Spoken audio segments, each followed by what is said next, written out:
It's so interesting to see how marijuana, this thing that like, you know, you can just consider it like this stupid drug that you do to get high, but here in Congo, it's so much more. This has been an eye-opening journey for me. While I've been focused on weed in the US and the shift in culture as it legalizes, what I found here in Congo is that weed offers a glimpse into the lives of people whose stories get drowned out by the clamor of war.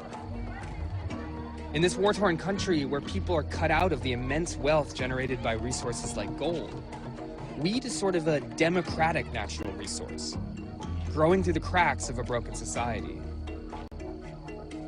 Weed won't cure Congo's travesties, but it's a surprisingly effective bandage, holding people's lives together and taking root deep in the Congolese soil.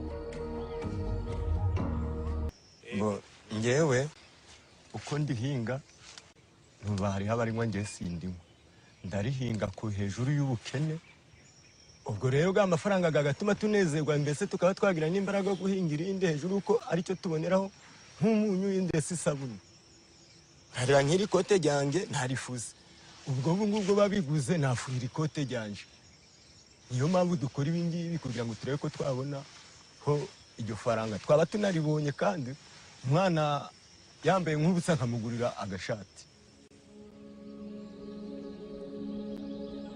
These farmers are talking about living with dignity, being able to have a clean jacket, and to provide for their kids' needs. And they're doing this by selling to the Congolese army, forging an unexpected tie across battle lines. So even soldiers come here? Ba polisi na basoda ndio wanapenda banki. Kaa yote inauzisha banki. Juu maisha ikuwe rahisi. Juu hatuna kwetu tutabeba. Tutabeba akili wapi? Mawazo iko mingi, unawaza njala. Unawaza kupata makuta.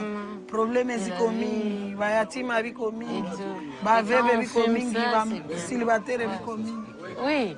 There's a lot of pain, right? This is what you're saying. There's a lot of pain here and a lot of people come to you to smoke weed to sort of ease that pain or lessen it somehow. Mimi niko dokta, wapo wanavuta, wanapumzisha kichwa. Tunaona ni biesi, wakishavuta, banakula, banalala, banasikia bien. Abatawaza sana. Banakisha ikala, banakuwa na nguvu, banaenda tafuta makuta. Ile kazi yetu njoo tunatumika, tunafanya nguvu na watoto wanakomala. Kiri's getting by dealing pot, but it feels like she's doing more. She's empowering women to be self-sufficient by selling weed instead of selling their bodies. And for her community, she's creating a safe space and a back alley congregation for those hoping to take a break from their distressing lives. Colorado has no restrictions. Children are actually allowed to use THC products here. And then another thing, Colorado didn't put any limits on any cannabinoid levels. So basically, we're allowed to use the whole plant here. In Colorado, Jason is free to make his cannabis oil from any of the 66 compounds in the marijuana plant. The two most common compounds that Jason uses are CBD, which is now widely used to control seizures, and THC, which is often banned due to its psychoactive properties. And so that was one of the reasons that I chose this state to operate out of, because we can service the most patients with the most cannabinoids and get whole plant medicines here. And it's essentially medicine they can't get anywhere else. Correct. So you come from like a line of outlaw growers, and yet here you are in Colorado, and you can do this totally legally. What does that feel like? Oh, it's awesome. That's incredible, because, you know, where I came from, we had to hide and do this in the shadows. And now we're just out in the open. My father's extremely proud of me. Oh, really? Yeah. Cool. What does it mean to you to be in Colorado? It's hope for her. Hope is something that we haven't had a lot of with Jilly. So to have something that will control the seizures, or at least lessen them, it means everything.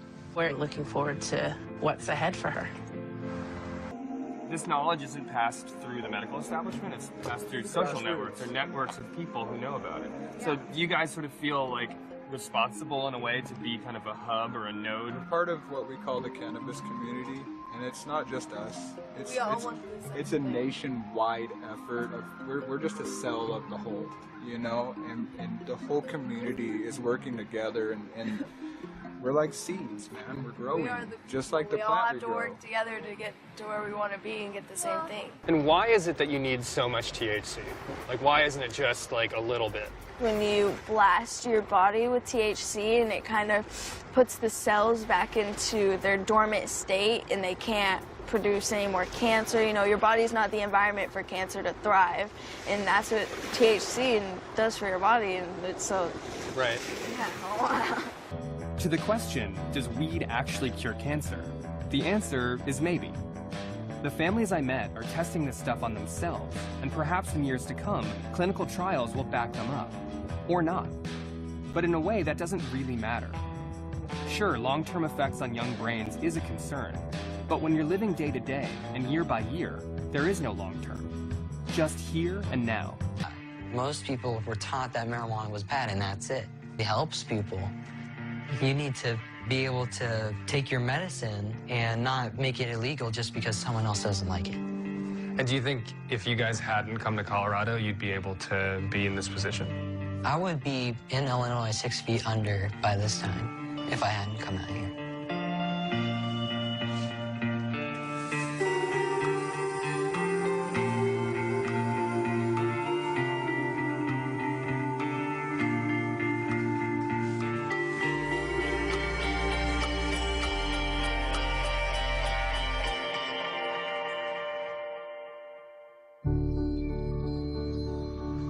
Colorado's open laws and their embrace of weed kind of before a lot of other states means that it's sort of this crucible, a crucible of maybe the next 10 or 15 years of how this new industry will be formed. This is the fallout of an industrial timber regime, and this land has been used for industrial practices in the past and then sort of relegated to the hippies, and we have been able to breathe life back into it and create these micro-scale homesteads, these self-supporting farms.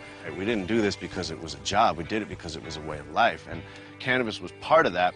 And there's a river of corporate money heading our way from a variety of different corporate interests who would love to see the thing develop under a commodity corporate perspective that doesn't include us. And so they try to typecast us as criminals.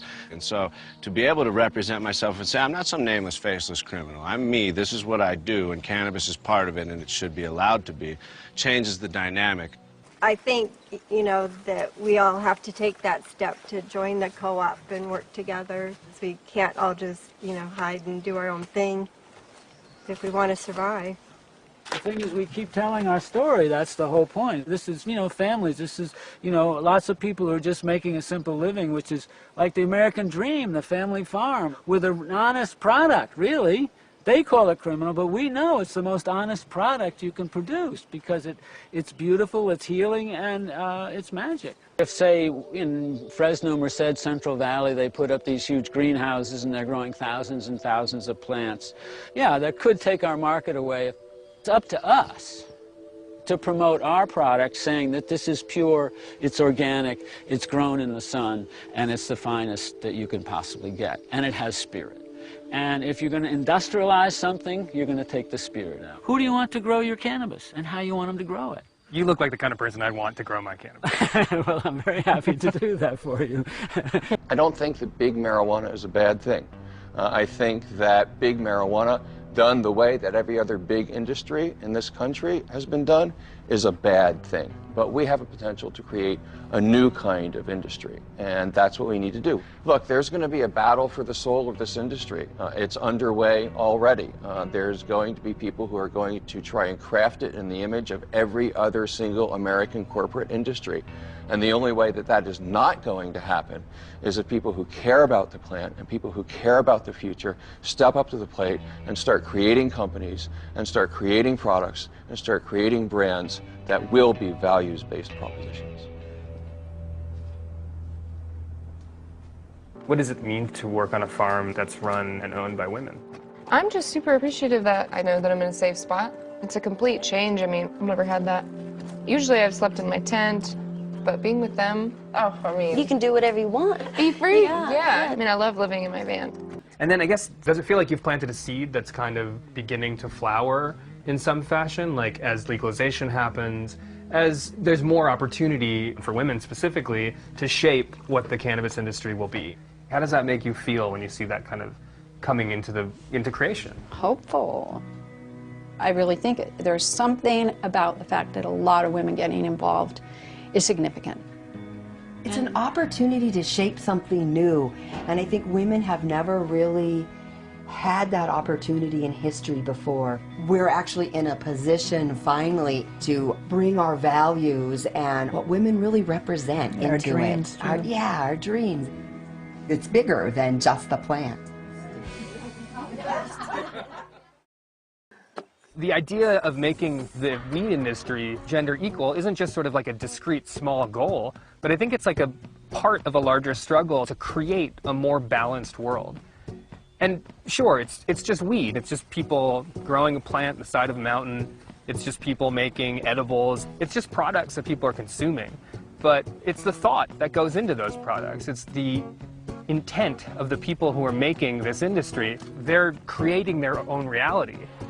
And if you kind of say something enough times, if you keep repeating it over and over again, then it might become true. So big money might come, corporatization might happen, but if in this crucial time period, there could be some precedent sort of set that this is an industry for women, that women are a consumer for any number of reasons.